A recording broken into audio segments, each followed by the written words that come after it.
it's Anya from Cooking with Plants, and today I'm making another Halloween recipe. This will go perfectly with the one that I uploaded last week, the black hummus, and it is Halloween finger breadsticks. So for this recipe, it's time to start with a small bowl, and you're going to prepare the yeast mixture first. So for this, I'm adding in 1.5 teaspoons of instant yeast. And also going in is 1/2 teaspoon of maple syrup. So the sugar content of the maple syrup will actually feed the yeast and then help this dough to rise. Next, I'm adding in 1/4 cup of warm water. Make sure it's not too cold and also not too hot, because you don't want to kill the yeast. So basically, if you can put your finger in here and it's just slightly warm to the touch, it's perfect and it will activate this beautifully. So pour that into the bowl and then just give this a little bit of a mix up and set that aside for about 5 minutes while you prepare the rest of the dough ingredients. So for the next stage, get yourself a mixing bowl. So you could use a glass one or a metal one, doesn't matter, just something that you can mix this flour into. So I'm adding in 1.5 cups of plain flour, and this recipe is really forgiving, so it doesn't really matter what type of flour you use or the exact quantity, just roughly 1.5 cups of flour measured out in a cup, and I usually just level it off with a knife across the top. I'm also adding in 1 tablespoon of nutritional yeast and 1/4 teaspoon each of coarse Celtic sea salt and garlic powder. For the liquid part of this, I'm adding in 1/2 cup of bean brine. So this is from some drained cannellini beans, but you could also use some vegetable broth and a tablespoon of tahini, or just some water and a tablespoon of tahini will also work.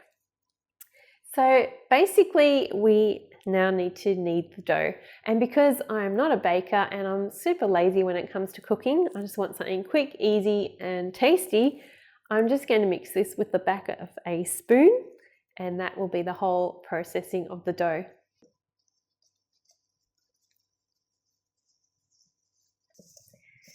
Okay, and just stir that through till it's quite crumbly, and then you're ready to add your yeast mixture into this as well.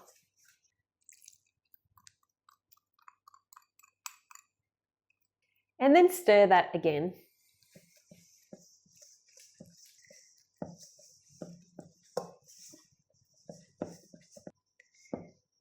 Okay, and then once that is well combined, just give it a quick shake with your hands.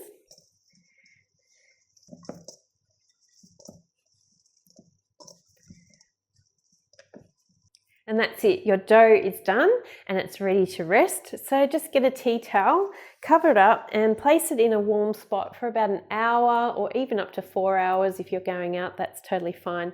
Just as long as it's in a nice warm spot and draft free, let it sit and rise. So get yourself a baking tray and line it with some nonstick parchment paper. Get yourself a bowl of water to help you shape these into finger pieces, and then we're ready to go. Before you start shaping these, make sure that you preheat your oven. Set it to 200 degrees Celsius or about 400 degrees Fahrenheit.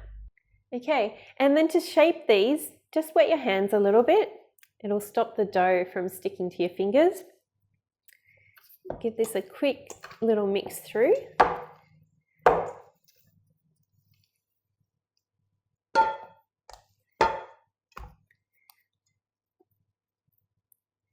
And then just pull off some small pieces. If you find it sticking, just add more water to your hands. And then just shape them into little finger pieces. And it doesn't matter if they all look different and a little bit rough, because they are going to be severed fingers, so that is perfect.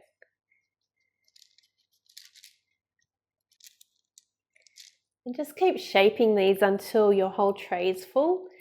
It makes about 30 if you shape them like a finger. And it's an absolutely great recipe where you can get your kids involved because they're super fun to make. And then the next part is super fun. You just take some almonds and you place them on the front of these like fingernails.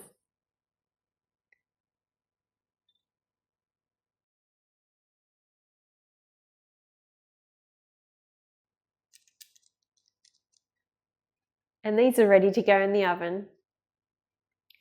So after 6 minutes, take them out of the oven and then they're ready to turn over.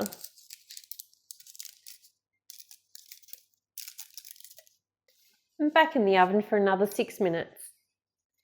Okay, so after these have been cooking for about a total of 12 minutes, they are ready to eat.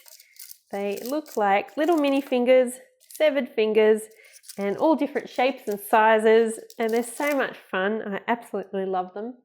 And remember, like I said, these are great to have with the black hummus that I made last week.